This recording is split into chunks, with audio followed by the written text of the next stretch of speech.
Hello दोस्तों, this is concept mania. Today we will discuss the reasoning part. देखिए, जो हमारा रीजनिंग पार्ट है वो 35 मार्क्स का आता है।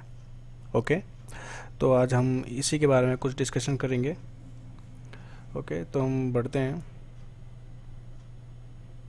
रीजनिंग, देखिए जो रीजनिंग का पार्ट है इसमें इंक्लूड है puzzle, linear arrangement, setting arrangement. Okay, तो ये तीनों मिलकर 10 to 15 मार्क्स का आपका सिलेबस में से आता है।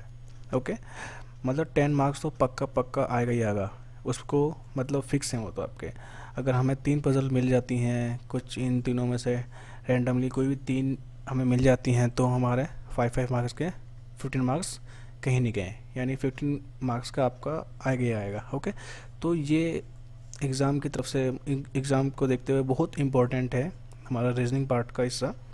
Puzzle first, second linear puzzle, third sitting arrangement. Okay, तो आज हम इसको इंट्रो, सिर्फ आज इसका इंट्रो देखेंगे कि ये किस किस टाइप की होती हैं, किस किस तरह की आ सकती हैं और कैसी कैसी हमारी पजल्स होती हैं। ओके, देखिए फर्स्ट, देखिए फर्स्ट है हमारी पजल, सिर्फ सिंपल पजल।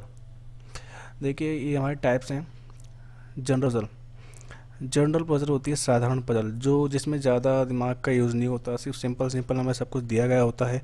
कुछ ही पॉइंट्स ऐसे होते हैं जो हमें गिवन नहीं होते हैं, उनको पॉसिबिलिटी के आधार पे या जो लेफ़्ट रह जाती हैं चीज़ें और बाकी जो बाद में भरना होता है उसको हम सीधे सीधे भर देते हैं, तो इसमें ज़्यादा प्रॉब्लम नहीं आती है। ओके, देखिए एग्जांपल देख लेते हैं, थोड़ा सा समझने के लिए। मान लीजिए 8 पर्सन से, ओके, उन्होंने 8 कलर्स की डिफरेंट शर्ट्स पहन रखी है और उनके पास 8 डिफरेंट कार हैं।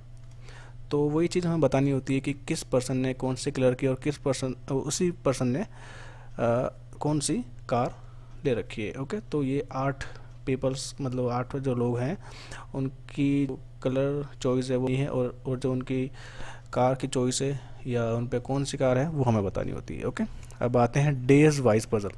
देखिए days wise puzzle based on days, मतलब जो हमारे संडे मंडे, आपको कहीं भी पजल पे ये दिख जाता है कि संडे मंडे, ये मतलब डेज दिख जाते हैं, तो ये क्या होती है, डेज वाइज पजल होती है। ओके, थर्ड पे आते हैं फ्लोर बेस्ड पजल।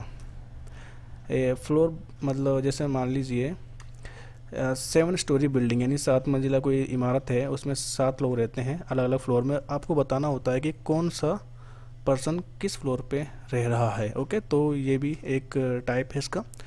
फोर्थ पे आते हैं कैटेगरीज वाइज पजल, जिसमें डिफरेंट डिफरेंट कैटेगरीज में हम उसको कैटेगराइज कर देते हैं और फिर उनको पर्सन्स या पीपल, जो कोई भी लोग हैं, उनको हम बताते हैं कि ये इस कैटेगरीज के हैं। देखिए 8 पीपल है, some of them good, better, best. देखिए 8 पीपल हैं, मान लीजिए कुछ उसमें से अच्छे हैं, कुछ थोड़े और अच्छे हैं और कुछ बहुत ज़्यादा अच्छे हैं, तो ये कैटेगरीज हो जाती है। लीजिए पुअर, रिच, तो ये कैटेगरीज वाइज हो जाती है कि इसमें हम कैटेगरीज में किस तरह से डिवाइड करते हैं। ओके, तो ये होगी हमारी पजल की, ये हुई हमारी पजल की बात पूरी। अब आते हैं सेकंड पे, लीनियर अरेंजमेंट।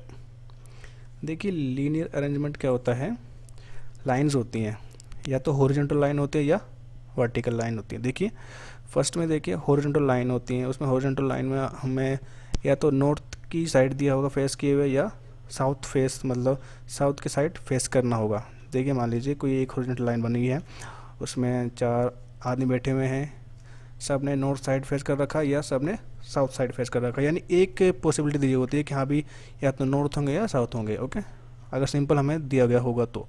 वर्टिकल पे आते हैं, वर्टिकल लाइन, इसमें भी नॉर्थ या साउथ, देखिए एक वर्टिकल लाइन बना दी जाती है, उसमें 4 पर्सन दे दी जाते हैं और या तो वो नॉर्थ साइड देख रहे होंगे या साउथ साइड देख रहे होंगे, मतलब पॉसिबिलिटी सिर्फ एक होगी सिंपल वाले केस में। ओके, सेकंड पे आते हैं डबल हॉरिजॉन्टल लाइन। देखिए अभी ऊपर तो होती है सिर्फ एक लाइन, अब आ गई हमारे पास 2 हॉरिजॉन्टल लाइन, मतलब हमें 2 हॉरिजॉन्टल लाइन दे दी जाएगी, उनमें से एक लाइन में नॉर्थ साइड देख रहे होंगे और दूसरी साइड में साउथ साइड बंदे देख रहे होंगे, समझ रहे हो।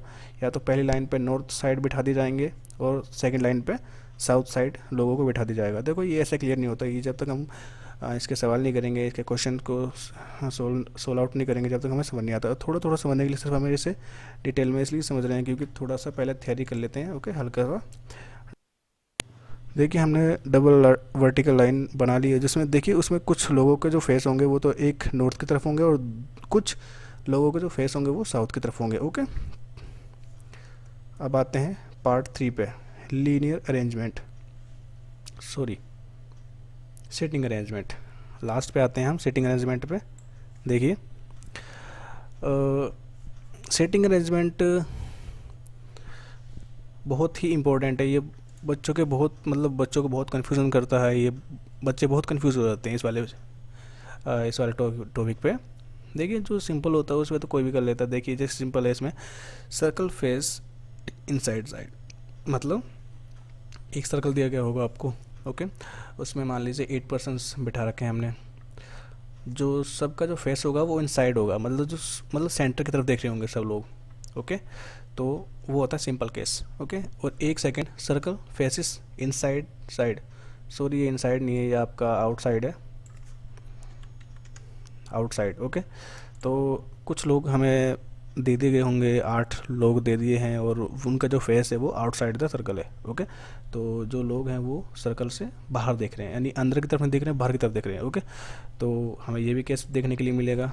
और एक थर्ड इसमें जो मैन बहुत है, ये वाला पार्ट बहुत इंपॉर्टेंट पार्ट है, ज़्यादातर केस ऐसे कहते हैं इसका मैन एग्ज़ाम में। ओके, देखिए प्री जो होता है या तो इनसाइड होगा या आउटसाइड होगा, उसमें ज़्यादा टिपिकल नहीं होता है। जो मेन होता है उसमें आपका सर्कल फेस बोथ साइड ही आते हैं।